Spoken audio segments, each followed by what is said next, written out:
All right. All right. Episode number 54 of Real Talk and special guest, Nathan Mccallister. Did I get that correctly? You did. Oh.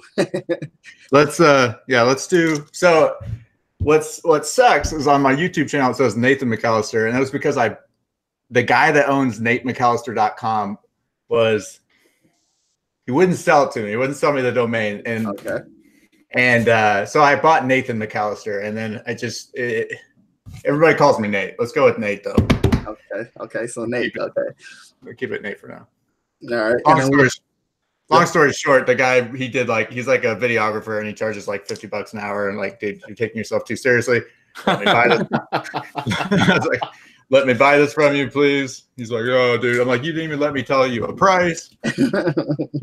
Yeah, everyone's hopping on. Everyone that's hopping on right here, go ahead and give this video a thumbs up and share it, please. Let's get some people on here watching. Nathan Mccallister is very successful in we're doing blogs. And if you guys don't know what that is, it's I think everybody knows what a blog is, but at this point, bro, they made it to YouTube. I think they know what a blog is. I don't think so. I don't know.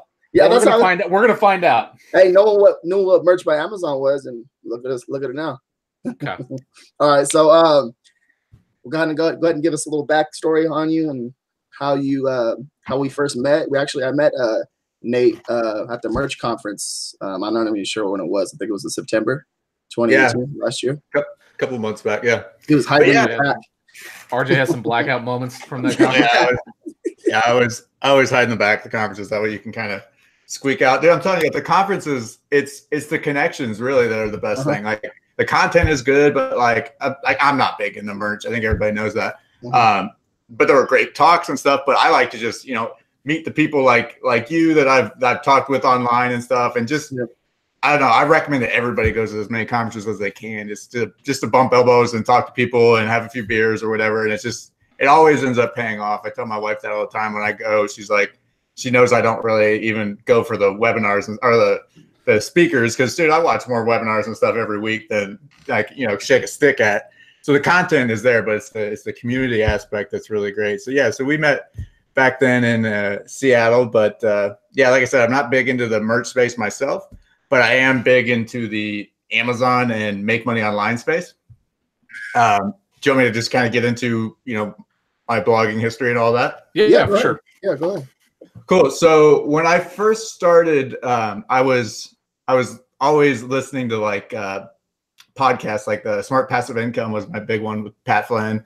And I'd be at my job and I'd have headphones in and I'd be listening to it. And I went through that phase that everybody goes through where they spend like way too much time over learning and not really doing anything. Because I was the type of person that wanted to know every single thing about everything before I took a single action. So I bounced around doing that for 2 years, taking no action, just listening to all this stuff. And then it's such a waste. And I finally, for some reason I was listening to podcasts and I learned about Amazon FBA. So I was like, oh shit, I can go and I can buy stuff clearance stores and I can sell it for a profit. So I started doing that. And I'm the type of person, that person that goes, that annoying person that goes to out to eat and they get a really nice plate of food. And the first thing they want to do before they even want to take a bite of it is they got to take a picture of it and they got to share it with everybody. I'm like that guy. If I'm doing something, I want the world to do it with me. Or if I learn something new, whenever I do so, if I do something, I'm like, oh man, this is awesome. This is the new thing. This is making money right now. I'm excited about it. I have a hard time keeping that to myself. So what I started doing was I started blogging about my journey in Amazon FBA. So I would go out and I'd go doing retail arbitrage and I'd blog about it. And I didn't really know it at the time. I think a lot of people think that when you're blogging, you have to be an expert of some kind. It's just really not though. You can take YouTube, for example. There's a lot of people. It just depends what you're trying to convey.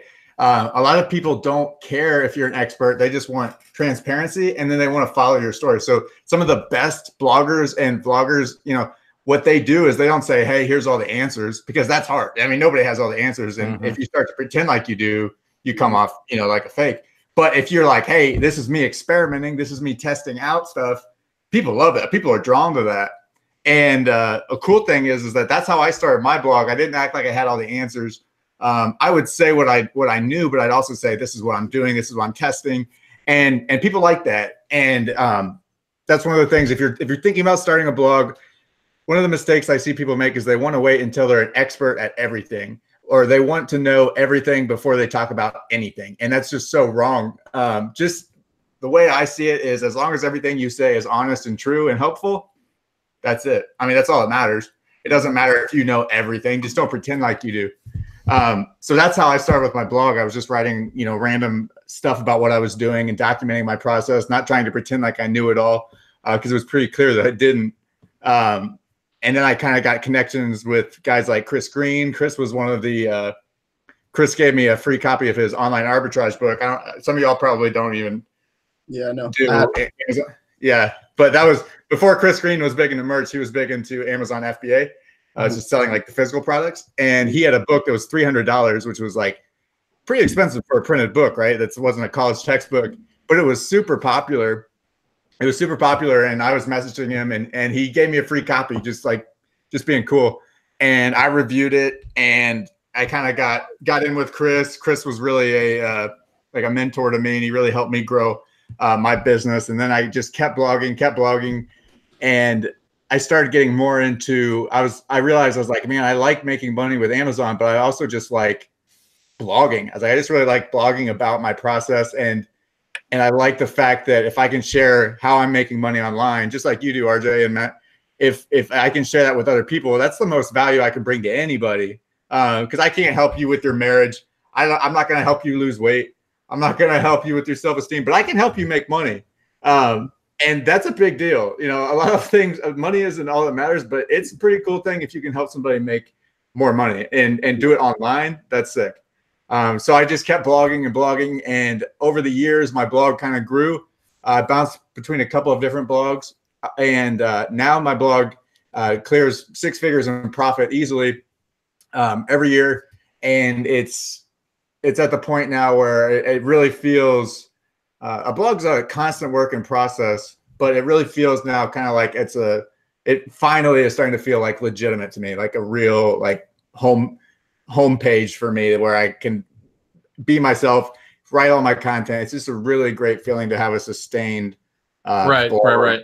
Let's break that down for a second, because I think this is something that people struggle with, whether it's merch, whether it's blogging, whether it's Instagram, whatever, right? You said like it finally starts to feel established. It finally starts to feel like it's me.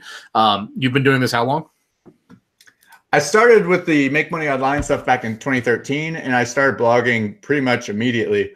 Okay. So about 2013, 2014. So you're 6 years in, and you finally feel like you're starting to feel comfortable. You're finally starting to feel like this is like your thing. You know what I mean? Is that basically what you're saying? Yeah. So my current blog is not as old. My current blog is only about 2.5, 3 years old. I had a blog before this. Mm-hmm. But yeah, I am starting to finally feel like I'm finding I find my voice. I know what my readers like. I know what people are actually looking for on Google now, so I can find a nice medium of I'm spending my time writing, but I'm also writing not just to the walls. Like when you start blogging, it really feels more like a journal for a long time, because nobody's gonna read your blog at first unless you're like you guys and already have a YouTube following, and you say, hey, here's a link to our video or to our blog post, check it out, and you already have traffic. But if you don't have any traffic, it's gonna take you a while. Even if you write great stuff. Yeah, I mean, I think that's any medium, right? So whether it's YouTube, whether it's podcasting, whether it's blogging, right? Like when you start doing it, like you're just literally you're screaming into the void and hoping somebody's going to pay attention to it. I mean, RJ, you kind of your YouTube channel started to take off fairly quickly, just because of like the merch thing, I think, right? Like you got to 1,000 subscribers pretty quickly, but it's generally not the case. Mm-hmm. Yeah, that was that was like kind of like, well, I leveraged actually the Facebook group. That was one of the reasons, and just putting out content and just talk about numbers and showing people how to make money. And then next thing you know, people are just throwing my name out there. So that was one of the ways that I grew that pretty fast. One thing that I wanted to point out too, so one thing that I learned from Nate, give him a shout out right away. In the description down below, when you click on that YouTube channel, it's actually, I was following him on Instagram. I learned this from him on Instagram. So you click on the link, it actually pops up, but it says subscribe now. Pops up a little, instead of clicking on the actual YouTube link, usually it takes you to your channel, and then you have to actually subscribe now. When you click on the link, it actually bypasses everything and goes to yes or subscribe now, and you press yes. So if you guys haven't subscribed to his channel, go ahead and subscribe to it now. That's a pretty slick little trick, isn't it? I wrote a blog post. I wrote a blog post on that, and it gets a little bit of traffic. Yeah, so, no, it was super sharp. Like me and RJ both saw it, and we're just like, damn. Hey, even better than that, though. I don't know if you read my latest blog post with the YouTube tricks. Type in entreresource.com/YouTube. It's my blog. Way to plug it. Do it. Yeah, do it. See what happens. Oh man, I'll do it after this. So also too, we can also put your blog for that too as well down below after this. You should tell me that. No, but we have his YouTube channel down below, so that'll be some good content on there too as well. You create a lot of stuff around. Yeah, I don't know why I didn't say that from the beginning, but yeah, it's the same. It's the same link, but it's a 301 redirect. Yeah. It's pretty sweet. Takes you straight to the confirmation page. No, it was crazy because we're at me and Nate were at the merch conference, and I was sitting there, and he messaged me on Facebook. It's like, "Where are you at?" And I'm like, "I see you," because like he was sitting behind me. And it's crazy. Which is the reason I sit in the back, because I don't want that type of stuff. Yeah. I'm looking at you. Yeah, you're like looking at me, you don't even recognize, or you probably just glanced over me like, "Where are you?" I was like, "I see you." No, I would have recognized you. You're a recognizable face. I didn't see you though. No, okay. No.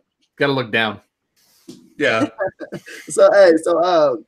Okay, so this new the oldest blog that you have is what you said, 6 years. I started with a blog, and back then it was fbatoday.com. That one is now just a landing page. Okay. My main blog right now is entreresource.com. It's like, let me say something. Okay. When you're starting your blog, don't try to get cute with the name. Just pick a good name that people can spell. Like, I swear to God, no one ever gets it. They're like entrepreneurs. Like a resource for entrepreneurs. Yeah. We realized that with my wife's first website on her interior design side. It's like it was White Elephant Interiors, but when you spell it out, like it's so many goddamn letters, and like it's really easy to mistype everything else. Like, so yeah, try and find something that's like short, sweet, and brandable. Yeah. Oh, dude. I mean, it's even if it's just like if you can get your domain, if you can get your name, that's sweet. Buy it. If somebody will sell it to you, buy it. Even if you have to go with the .org, no, don't do a .org. But even if you have to do like some big names do .nets and stuff. I don't know. It seems sacky, but shit. That's why I bought it. That's why I bought NathanMcCallister.com. I haven't done anything with it. Why not .org? Isn't it like more of like a professional kind of? It's more that .org is supposed to be for like organizations, right? So like nonprofits, that kind of stuff. You'd have issues, I think. And I'm just speaking on my ass, but I think you'd have issues running paid traffic to a .org. I think it would be treated a little bit differently. Like if you did Google, I've been getting like super deep into Google Ads lately, and I have a feeling that running it to a .org would just be a whole new slew of problems. But yeah, I don't know. Like I said, talking on my butt. Now this is right here where we're gonna get into right here next. Now this is one of my favorite topics. Is so like your traffic. So what are you using to generate traffic to your blog? Well, so we were talking about this before the show started. How you want to kind of have different mediums that you bring together, right? You kind of connect them like a cell. Yeah. So I've got like my Facebook group, and in my Facebook group, I send people to my blog. In my blog, I send people to my Facebook group. My Facebook group, I send people to my YouTube. And my YouTube, I send people to my blog and into my group. Stuff like that. So you kind of want to have this system, this like silo where you're sending traffic to all of your different assets. And then the question is, which assets should I focus on? Should I just blog? Should I just do YouTube? And truthfully, you're going to have one medium that's going to be the bigger one. And for me, it was my blog. So my main source of traffic was SEO, which is basically I wrote blog posts, and then they ranked in Google. And then my Facebook group actually grew. My Facebook groups always grew pretty quickly because I was kind of in earlier on, back when retail and online arbitrage were kind of taking off. Like they've been around for forever, but they were just getting more popular back kind of when I started blogging about it, so there wasn't a whole bunch of competition. Yeah. So my groups kind of grew pretty fast back then. And like I said, I would every time I wrote a post, I would share it with that group because hell, it's super relevant, right? It's related exactly to what the group was about. And it would just kind of bounce around like that. But as it is now, I kind of have a nice balance of I'll post a YouTube video, and it will I'll usually start with like a blog post, and then I'll turn that blog post into a YouTube video, and then I'll link to the post in the video and vice versa. So the main source, is going to just be organic traffic, but the whole thing is it's just a big system that takes a lot of time and work going into, but it's important to build those other assets like Facebook, YouTube, and your own website. Right. So you kind of got into this because Pat Flynn, right?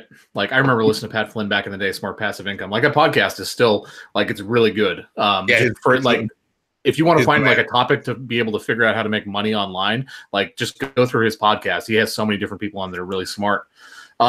Do you find yourself when you're making your posts, like, are you planning to do a lot of evergreen stuff? Like you constantly want to have that stuff that stays up there and it's relevant, or are you just kind of talking about whatever interests you at the moment? So yeah, that's a great question. It's a combination. It depends how often you plan on blogging. Sometimes I'll write something that I know is going to be super hot. But I try to blog, I usually blog once a week. Sometimes I'll blog twice a week.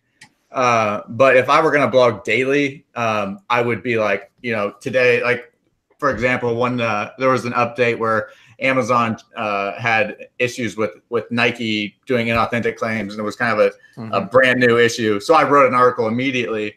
Now, it's not going to rank forever because it's not a big topic anymore. But at the time, it was worth it. But for the most part, since it's just me blogging on my site and I have the occasional guest post, I definitely try to do evergreen stuff. And if it's not, that's not necessarily to say that it's stuff that is just conceptual. Sometimes I'll do stuff where I use, I'll talk about what's happening now, but I go back. That's a part that people don't talk about with blogging is a blog post is usually never like finished if you don't, as long as it can always be improved. And especially in the future, if I write a post, like a year back, I'll go and I'll re-edit it and I'll improve it and I'll update it. So that's kind of the evergreen that I kind of go for is stuff that it's not. That was kind of going to be my next question, is because obviously Amazon FBA is constantly changing. So evergreen is a little bit more difficult in this spot, right? Like, so the concepts are the same if you're doing retail arbitrage or online arbitrage, but obviously like the fees change, like Amazon changes constantly. Right. And that's part of the reason why YouTube is kind of a difficult medium, because you can't just do an update on your YouTube video. Exactly. You could have a video that's got 250,000, a million views. And then if it was on, like, if somebody does, some of these Amazon videos are really popular, are like the Amazon fees. And the problem is that it's YouTube kind of does a disservice because nobody wants to delete their video that's getting 200,000, it's getting thousands of views. But if Amazon changes their fees, that video is not relevant anymore. No, it's so damn true. Like I had a video about AMS, like how to get signed up, right? It was one of the only tutorials on YouTube about how to get signed up for AMS for merch. And when they pulled it, AMS last year, I got so many like hate messages, like this doesn't fucking work. Like, why is this still up? So finally I just deleted it. I was like, all right, it's not even worth like dealing with this shit, but it's super true. Yeah, Chris Green got a lot of that when he did his arbitrage book. People are like, this doesn't work anymore. I'm like, it's a book. Like, what the hell are you supposed to do? Right. Yeah, exactly. I can't, I got to send everybody the revision. But dude, so it's definitely, that is one of the benefits of blogging is I can see a bad post and I can go and make it better. If I see a bad video, which is like, oh my God, I'm sure that my videos now, I'm going to look at a year or 2 years, 3 years down the road and cringe at them. But my older videos were definitely that way, and my older blog posts were definitely that way. And it's just a lot easier to fix a bad blog post. With a bad video, you're like, shit, should I delete this? It's kind of like that picture of you with your braces, like when you're in high school. You're like, oh, should I just burn all these, or should I? What should we do?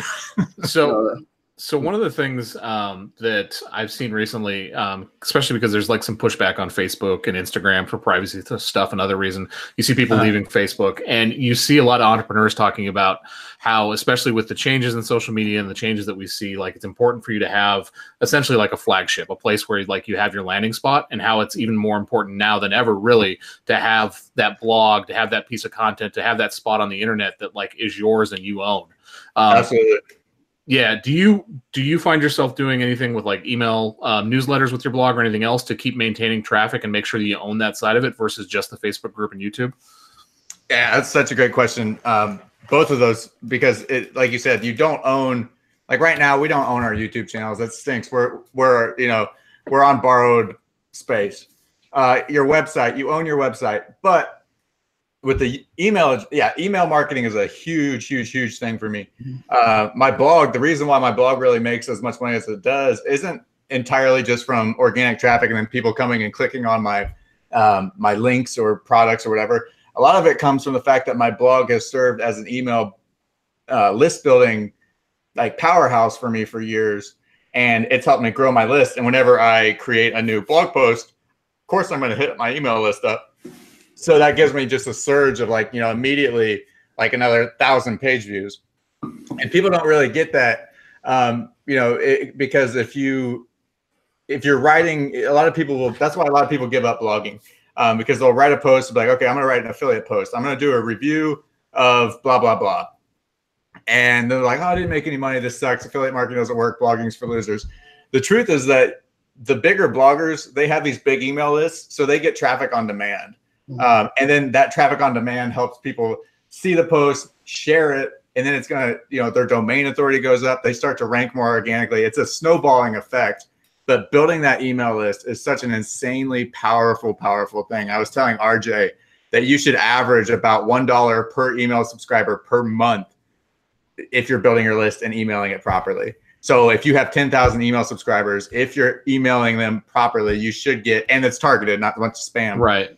And they're not freezing cold, like they haven't stopped listening to you and it's going to the junk. Yeah. You should be able to make, if you have 10,000 subscribers and you're emailing them properly, you should be able to make 10 grand off of that. If you're in any type of traditional, e-commerce space, whether it's affiliate marketing or selling, selling merch design, selling t-shirts, whatever it is, you should be able to monetize it at least that much. So that's what I tell people all the time is when you see it that way, everything looks different.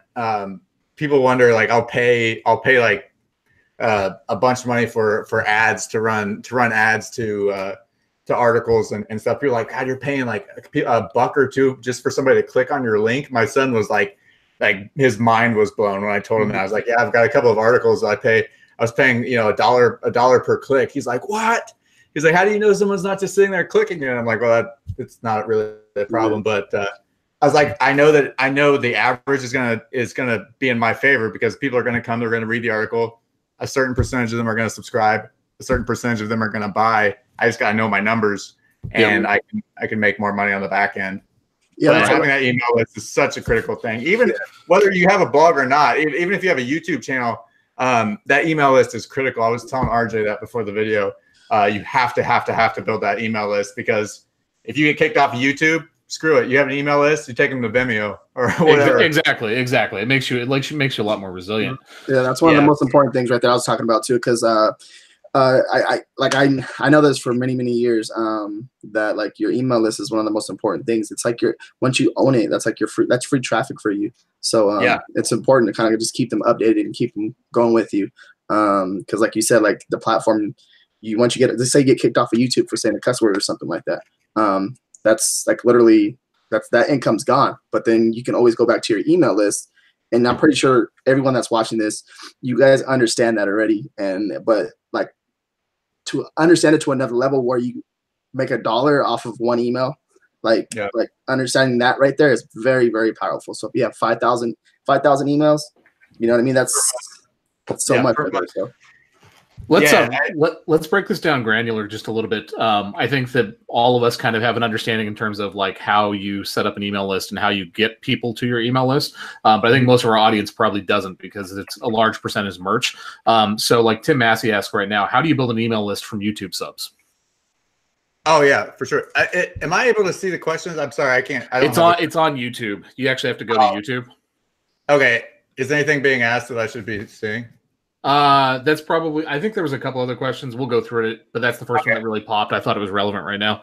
All right, cool. Yeah. So with YouTube, a couple of things you can do. You can put it. Typically, the best thing to do is just put it down in the description, or you can put it in the comments. You just paste your link. You say, hey, click below, get a free. Like let's say that RJ could do a free 1,000 hot niches or something. But I don't know, whatever. Yeah. I don't know what you guys do. We did me and Matt do the newsletter. Yeah. So for example, the best thing is something that is quick. My big mistake when I started was I was like, here's my 5,000 page ebook that comes with a complete course. But like people don't want that. It's like overwhelming. They want something quick and gratifying. So you could just say like one of my best performing things is like it's a one page, just one page PDF. It says this is my secret to 6-figure affiliate launches. And people do that at a much higher rate than anything. I spent days and days and weeks writing these ebooks, and nobody cares about the ebook. Right. They'd rather have one page, so but yeah, so what you can do is you make a landing page. And you can do that with, I use a couple of things. I use WordPress to host my website, and then I have a couple of email capturing tools in there. I use ClickFunnels to do like a really specific type of thing if I'm trying to make something that's off of my website. But you just would paste the link down below into the description and remind people in the video to go and click on it. And you could also do cards. You could try to get people to go to the links in your videos. The little cards at the top. Yeah. You could do that. But for the most part, if you just remind people, you say, hey, be sure to, and you could do it. It would be worth doing it in your intro, telling people. A lot of people are like, hey, be sure to subscribe, which is great. But then people forget to be like, hey, be sure to download. Because what does subscribing do? You know what I mean? Like we have a lot of stuff pulling for our attention. So if you get someone to subscribe, that's great. But their email is even better. So if you say, be sure to subscribe, and you can say, but also make sure that you get your free check sheet or checklist in the description. And when people convert on that, it's if they subscribe and do that, you're golden, baby. Yeah, exactly. It's like you're hitting the voice twice. I mean, that's one of the things I think that people need to think about too, is like you need to incentivize this person to want to give you their email, right? Like, because people are a lot more careful with email than they are with other things. They don't want to have a bunch of stuff in their spam. So they definitely want to have some kind of an idea to get somebody to click through and give you their email so you can create some correspondence with them.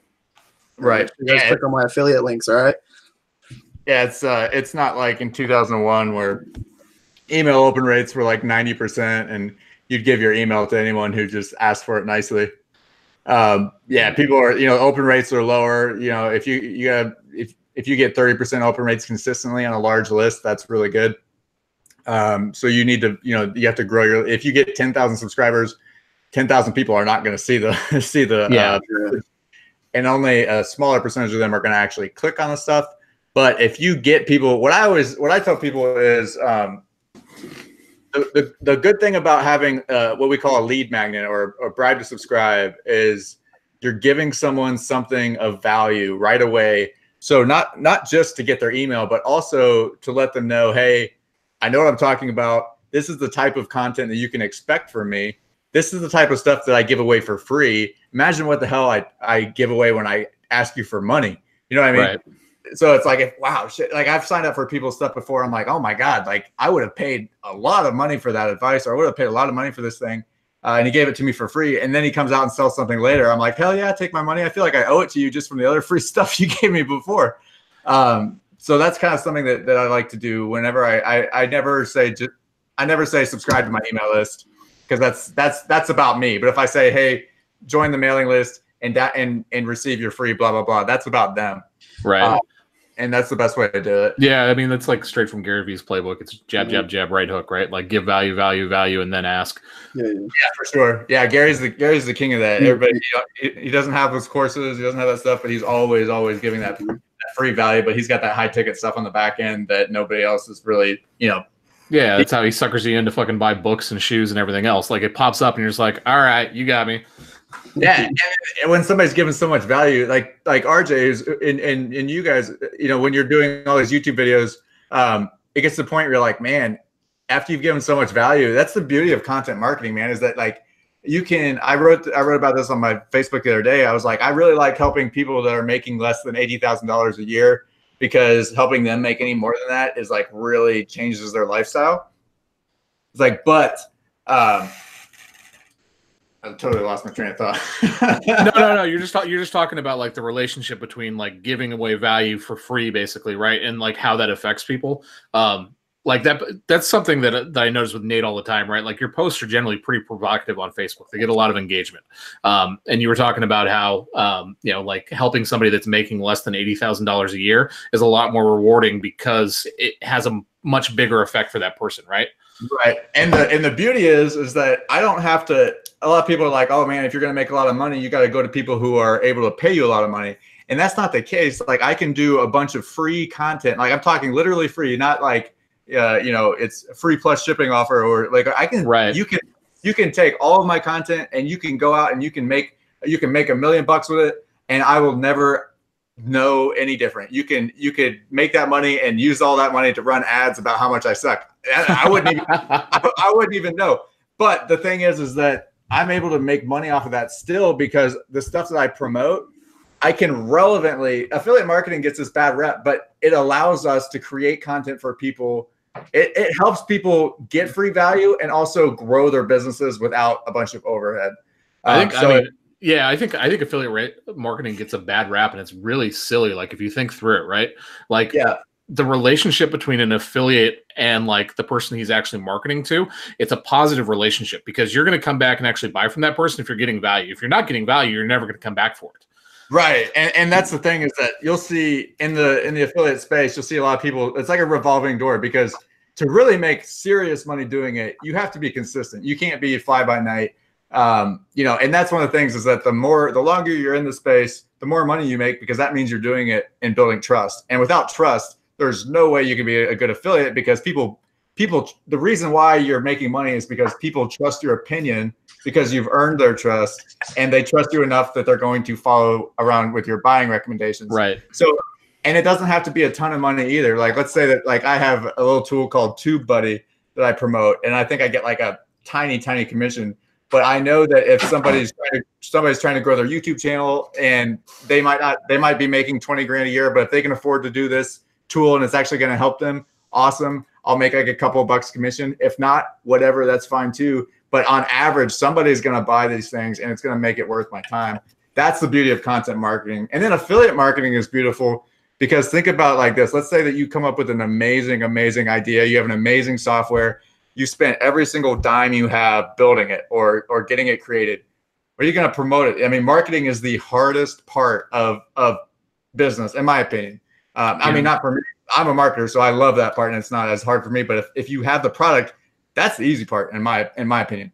But actually being able to sell it and finding people who want to buy it, that's hard. And if you don't have money to run on paid traffic, what's the best thing you can do? Affiliates. And that's even better, because then you pay them only after they make a sale. So you have no risk. They have complete, they have a complete incentive to want to promote your product. And it's really just a beautiful symbiotic thing. It's good for everybody. But in a way too, you're kind of like you're an influencer too, right? Because people they come to you when they want to like drop their new product and stuff like that, and you can kind of like work out some type of deal with them where you could charge them, right? Yeah, for sure. I mean, let's think about it this way. Like back in the 50s and 60s and 70s, like TV was it.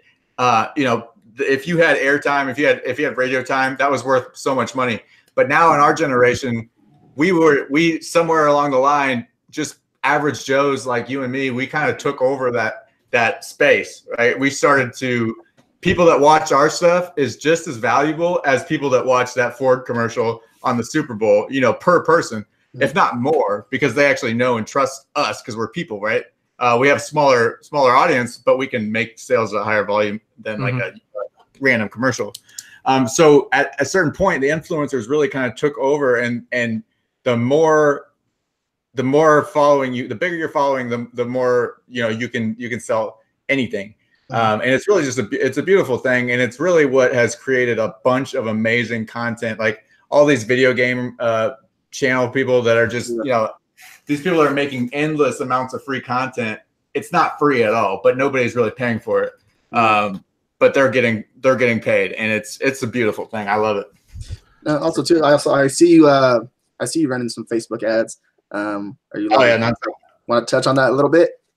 Yeah, for sure. So a lot of let me know. I'm turning my fan on. It's hot in here. Let me know if you can. No, you're good. All right, cool.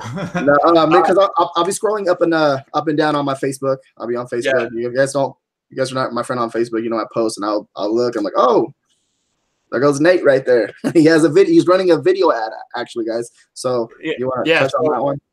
Yeah, so for sure. So one of the things that I do as a blogger is it's called pixeling traffic. I put pixels on my site and on other assets, and when people visit that, I can retarget them on Facebook or other channels, Twitter, Google. And then what I do in marketing and sales, one of the things that people should know is that we call it like the rule of 7. And it's basically that people don't buy something until they've seen it like 7 times on average. I don't know how they got to that number, but the point is that if somebody was interested in something, like if somebody landed on a page that a blog post that I wrote, and I know that blog post was written in a way for somebody that was interested in a certain product, I could retarget people that visited that page on Facebook, and I could retarget it so that they're shown that product again. Yeah. And it's doing that stuff that really separates people like me who run ads and people who just kind of run them blindly and just hope that people come. Because I've already, I'll run, take this. This is probably going to be the best tip I'm going to drop all night. When I first started blogging, I would make these videos and I would be like, all right, how to use blah, blah, blah. Best tips to get the most out of blah, blah, blah. Like whatever tool it was I was promoting, I would do like a tutorial on how to do it. Those are great videos, but I was making those and I was like, man, none of these are making money. And why do you think that they're not making money? It's because anybody that needs a tutorial on it has already bought it, right? So I was targeting that audience, which is great, and I still do that because you need to help everyone at all levels, not just if you only write stuff for people that are going to buy, nobody's going to trust you. But what I started doing is I started writing a certain number of articles that were targeted only at what I call buyer intent keywords. So like, let's say somebody typed in shoes, they could be writing a book report on shoes. They could be be an alien and not know what shoes are. But if they type in Nike men's Shox 9.5 US black, that person's about to buy a pair of shoes. Exactly. Or let's say this is my favorite is whatever the tool is I'm promoting. Like let's say that I'm promoting Merch Informer. I'm not doing this on this one because I don't have a good discount on it. But if I was promoting Merch, he's got a bigger discount than I do, so I won't be able to do it. If I was promoting Merch Informer, I could do a blog post called Merch Informer Discount 2019, and then I could run ads if I was allowed to. I probably, a lot of times you can't run people's brand name, but if anybody types in Merch Informer discount code, who do you think those people are? Do you think that they're people? They're buyers. Hell yeah, they're buyers. And everybody, I think, I would love to know the number of people that are about to sign up for a recurring subscription that Google coupon code. It's huge. And then what I do with that is I'll take everyone who visited that article and I'll pay a king's ransom to run ads to them, showing them that product again, because I know they're hot. And it's not just like, it's not like other people who have cold traffic and they're running stuff and it's paying $2 or $3 a click. I can run it for just like quarter or two, and I can get serious sales because it's only the people. In Google, you can create audiences based off of certain if I have like 5 pages that I know would indicate that someone is probably interested in X product, I can create an audience from those pages. and then I could show them just that product or a blog post that sells that product again. And that is really where the paid traffic and blogging kind of meet together. A lot of bloggers don't run paid traffic at all, and I think that's a shame. Yeah. Okay. So also too, you said like when a customer sees like a product like 7 times or something like that. So after like the second time, the chances of them buying the actual product, it actually increases. So if you guys are wondering that, and then also too with the Facebook pixel, a Facebook pixel is it's kind of like the brain, right, of your blog. Like you have your own pixel for your own blog, right? Yeah. You want to kind of go into detail about that? How is that helping you? So pixels, you can do a couple of pixels. You can do, Google Pixel.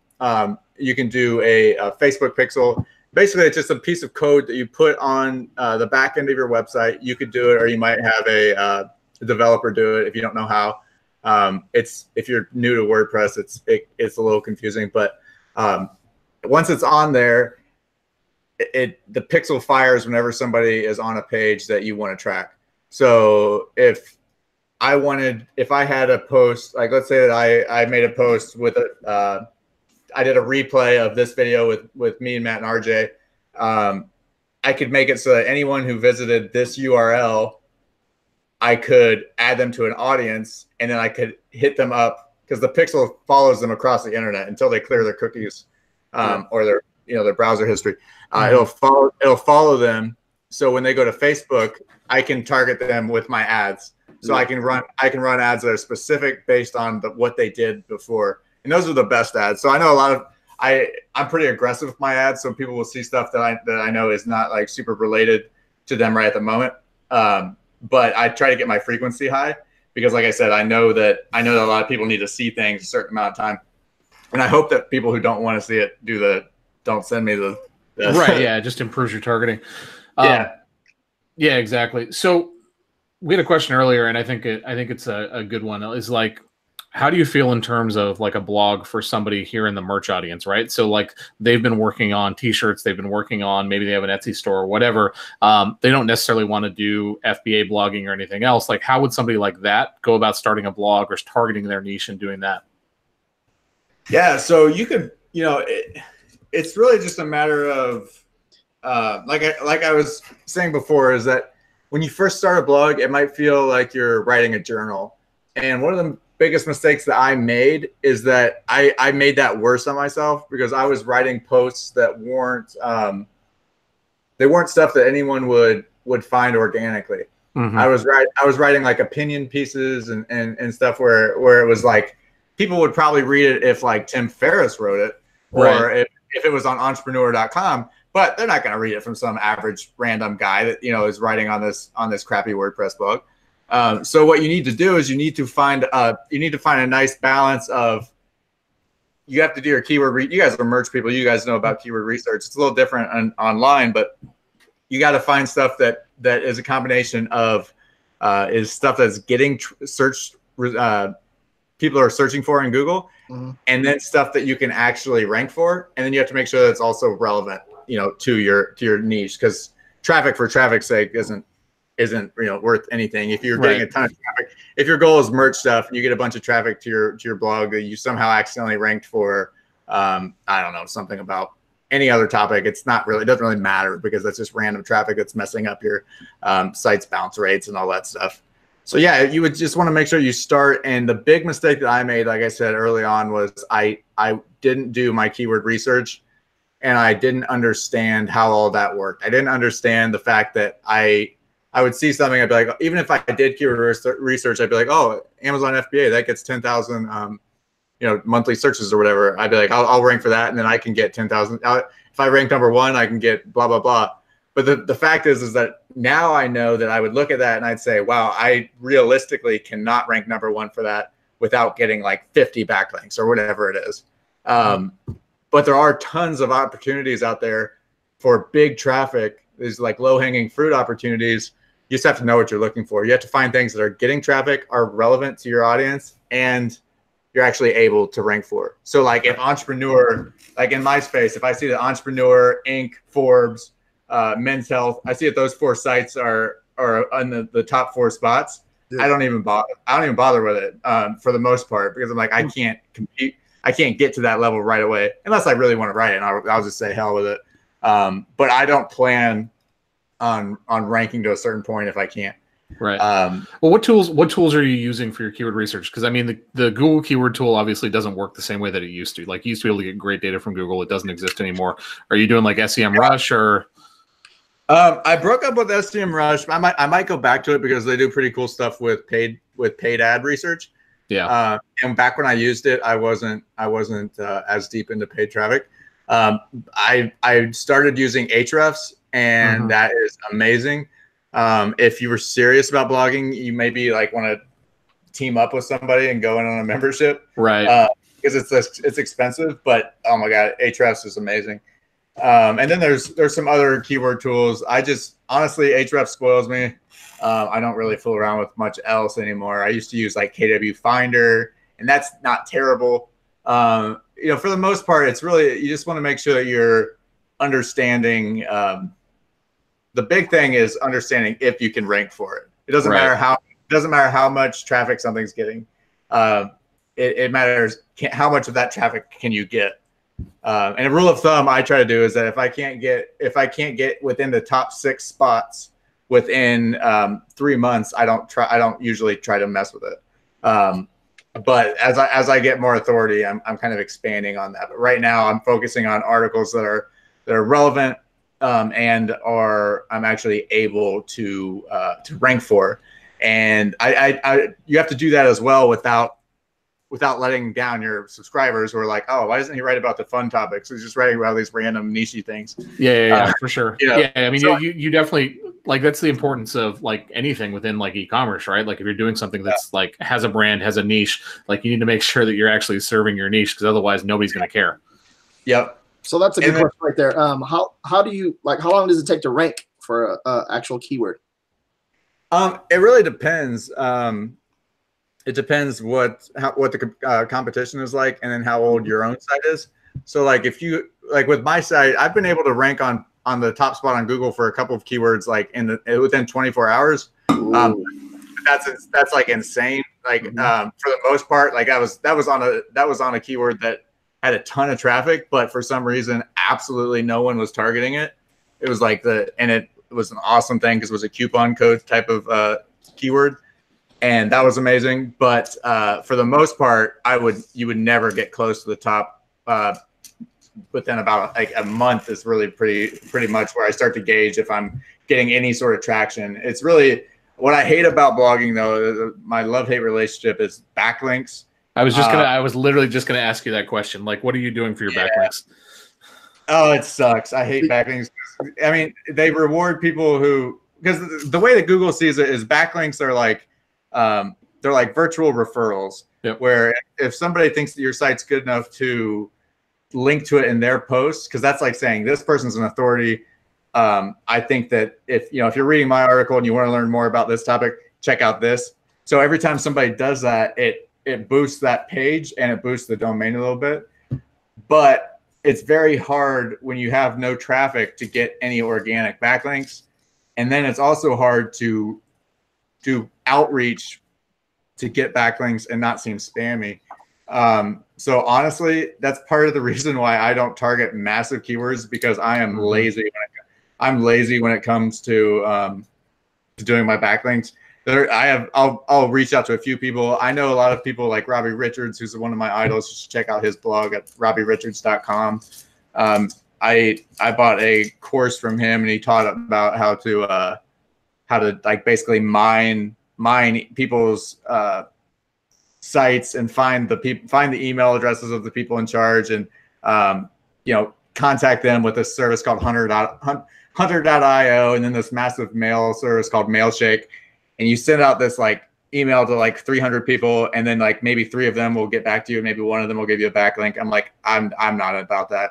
I'm just gonna keep growing my blog organically. I'm gonna reach out to 1 or 2 or 3 people with a very personalized email, and then I'll let the chips fall as they may. I was like, I don't want to freaking spam 1,000 people, because as a blogger, you'll start to get those emails. I get them every day, and I feel bad ignoring them, but you can't you can't add every single person's backlink that asks for it. And I just don't really like being that guy either. But well, the other part of it too is right. Like, so Google's a lot smarter than they used to be. So it used to be like a backlink was good regardless, right? Like everything was great. Yeah. But now that they have these updates, like that, you can have backlinks and go to your site that actually penalize your site because it's coming from a really spammy site. That's where like this is like SEO nerd stuff that some people probably aren't going to get into. But it's It's a reality of blogging, though. Yeah, backlink. If the word backlinks makes you bored and you shouldn't be. Don't get too deep into blogging because it's frustrating because you could like Stephen King could change his. Oh, he wouldn't be a good blogger, but somebody who could be an amazing blogger could come and they could write literally the world's best blog post. They could do what I call the skyscraper approach, where if you're going to write a topic, you go and find all of the other content on that topic, and you just make sure that yours is better than theirs. Like, kind of like a skyscraper you're building on top of it. But you can do that on a brand new blog. And if you don't get any backlinks, some turd blog that's been around for 10 years and has got 1 trillion backlinks, they could write a post. It happens to me all the time. I've written like 3,000 word blog posts, which is too long. And I'll go and I'll try to rank for these words. And the person that's ranking for it's like this 700 word, like one shitty picture, and like, oh my God, like Google, like can't we just put mine up to the top? Would it be that hard? It's frustrating because it's a game, and then it's like they gotta automate it, and that's really the only way that they can do it. It gets smarter and smarter and smarter, but it's not as easy as write better content and you'll rank better. Unfortunately, there's too much nerd tech stuff that goes behind it that isn't really super fair, but I get it. It's at the end of the day, it's marketing, I guess. You know what I mean? Like it's technical marketing, but it's still marketing. Like it's part of the process. Yeah. At the end of the day, too, Google. I mean, they end up their process works. I mean, the stuff that they show at the top of search engines is almost always right, in my opinion. So it's a pretty solid process, but it's frustrating as a blogger. Nice. So and then you have to do stuff like your SEO meta descriptions and your blog post titles. It's not as simple as saying, you have to really kind of craft them. Like there's a lot of time that goes into doing that. There's a lot of time into little things that people don't think about that good bloggers kind of overthink. Right. But it's fun.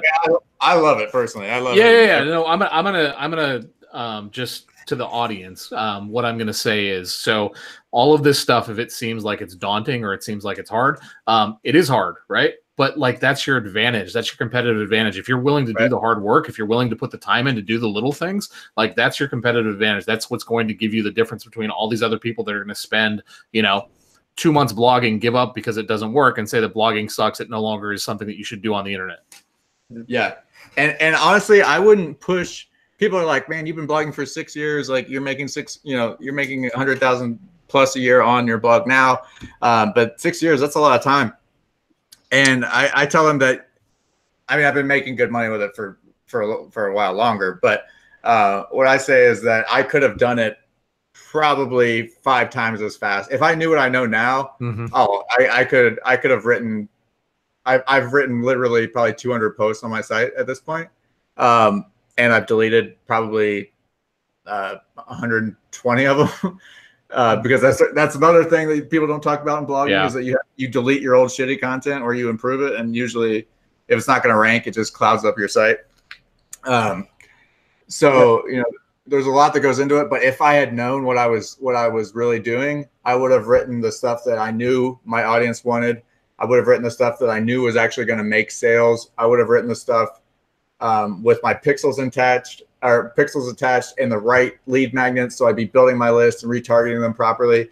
I could have done it much, much, much, much faster. I've thought about doing a blogging like course one-on-one with people just because of that, but I honestly haven't, because the stick-to-itiveness of people that are blogging is so low. I can't even really. My heart can't handle it. Like if I try to help somebody build their blog, I swear to God, 99 out of 100 people will not continue. And I get it. It's daunting. So unless you're like super into it and committed and ready to go on with it, I'd say, I mean, make it just a side hobby or whatever. And if it changes, it changes. But it's the success rate is people that stick to it, I think the success rate is high, but the dropout rate is insane. Right. Yeah. I mean, I think that's, it's a microcosm of merch, right? Like, so there's tons of people that get super excited when they get accepted. They're in the 10 tier. Right. And then like 3 weeks later, they're like, I haven't sold anything. This is a scam. Like, you guys all fucking suck. Yeah, absolutely. That's, you also, too, you have some battle wounds from blogging, too, as you can see. You got a so it is pretty hard. Yeah, this is from some serious saving. No, but kind of getting close to the end right here. You have anything else that you would like to share with the audience? Like, how would they contact you if they want to learn anything about blogging? I'm not sure if that's a good way to. So my blog is entraresource.com. We'll have a link down below, so you don't have to worry about selling it. If we could do some overlay. So that's my blog. You can reach me there. You can join my mailing list. Anybody that replies, it's funny, like I have a really big mailing list and I'll send an email. I send like a couple emails a week, maybe once a week, maybe more.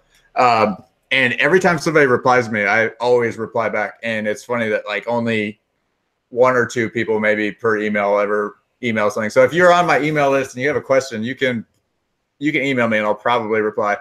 But that's probably the only way I could really think of to reach me that I would notice. Don't really, you could PM me, but I probably won't see it. Honestly, I haven't checked my PMs. And then follow me on YouTube. I'm going to be doing a lot more. I've been doing a lot of Amazon FBA stuff, but I'm also trying to get more into the blogging side of things. I just, I'm waiting for people to tell me that that's what they want. So right. my Amazon stuff is always more popular because more people do it. But I love the internet marketing world, and that's I create content on that as much as I can. So you guys subscribe there. I'm gonna be creating more content lately on blogging, affiliate marketing, and that type of stuff. Yeah, I mean, one of the things I love about affiliate marketing, especially when you combine it with a blog, right, is it's a perfect way, especially if you're doing affiliate marketing for Amazon, to dovetail in some of your merch shirts, right? Like, so you can do stuff within a certain niche, fit in some merch shirts on there, and if you have a blog that's actually getting traffic, you're going to be driving traffic out from outside to Amazon, which Amazon loves. It's just. Again, I think the topic for me in 2019 is people need to start thinking about doing the things that other people aren't. Like, figure out a way to do something that other people aren't, because that's where your edge is. That's where you're going to be able to actually get an edge over your competition. If you're willing to just sit there and do the same old thing over and over and over again, what's going to happen is it's going to be less and less effective. Right. Mm-hmm. Cool thing too about the Amazon affiliate program is you actually get, like, let's say you sell that one T-shirt, you get the cookie for that cart. So like if I bought your T-shirt and then I bought a TV, I would get commission for the TV too. Yep. So it's pretty cool. I don't know. I make dick with it. I don't make very much money with the associate program, honestly. No, but I've been seeing a lot of people that are doing that around like fourth quarter, man. There's people coming in there buying like over $2,000 worth of, like, their total cart value is like over $2,000 or something like that. And they get a commission off of that. So that's pretty powerful. Yeah. Fourth quarter is like the only time that's the only thing is that you lose the cookie pretty quick because they click on somebody else's. Yeah, they click on somebody else's. So many places. But yeah, it's a cool program. But yeah. Okay. Appreciate you having me on, man. Yeah, no problem. Yeah, thank you for coming on. Appreciate it. Anything else? That's it? That's it for me. Yeah, I think that's it. What I will say, guys, is we're going to start running a lot more content like this on Real Talk, because there's a lot more ways to make money than just merch or just Etsy. So do me a favor, if you can, down below, leave a comment about what you would like to see coming from us. Like, what do you want to see that's different? What do you want to see that's the same? What did you love about this show? What did you hate about this show? Let us know, because that's going to help us figure out what's going to make better content for you guys. I love these kind of like really deep, in-depth discussions like we had with Nate, where we're getting into the weeds and we're talking about some of this stuff. It may not be relevant to everybody, but for the people that it is relevant to, it's really good stuff. Yeah, for sure. No, also too with Nate, I met him in person. He's real like real cool, like real real kind of like to himself, but he's all his content that he puts out is real. Like I have not seen one negative thing said about Nate at all. And let me know you want to stay. I'll send you. I was gonna say I've seen some of Nate's posts about some negative things said to Nate. No, but that's normal though, because of YouTube, because we're talking about it before the show. Yeah, for sure. There's a lot of on YouTube. So yeah, it's a badge of honor.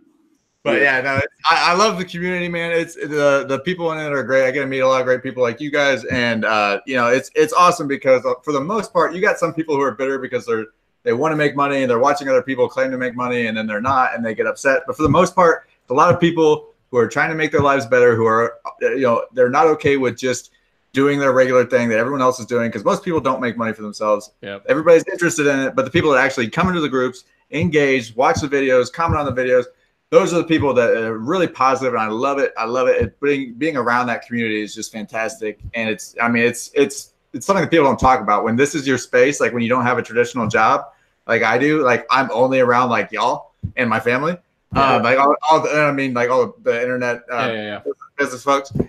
It's a different vibe. It's just way more. Honestly, I think it's way more positive than any other work environment I've ever been in. And I really, really do like that. So yeah, when you find your tribe, it really does. Like you get that love back for them, especially like you said, like the people that aren't crushing it, right? Like you're not making $150,000 a year. Like when you make an extra $1,000 a year and you're only making $40,000 a year, like, or an extra $1,000 a month, and you're making $40,000 a year. Like that's a huge amount of money. So you see the love.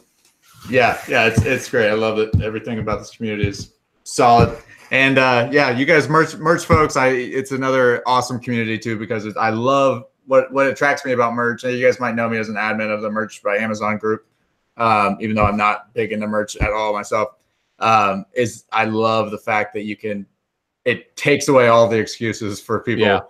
And that's really what drew me to it, because I wanted to just say I'm so sick of people coming to me and be like, oh, I don't have any money, or like, okay, I don't care. I mean, merch doesn't care.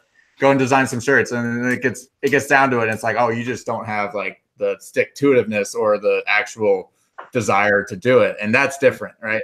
So that's what I love about merch, is that it weeds out the people that 100%. Are just like, yeah. All right, so right there, guys, we're gonna end it right there for the night. Thanks again, Nate, for coming on, and all right, guys, everyone have a good night. Thank you, guys. Thanks, guys. Yep. See you later.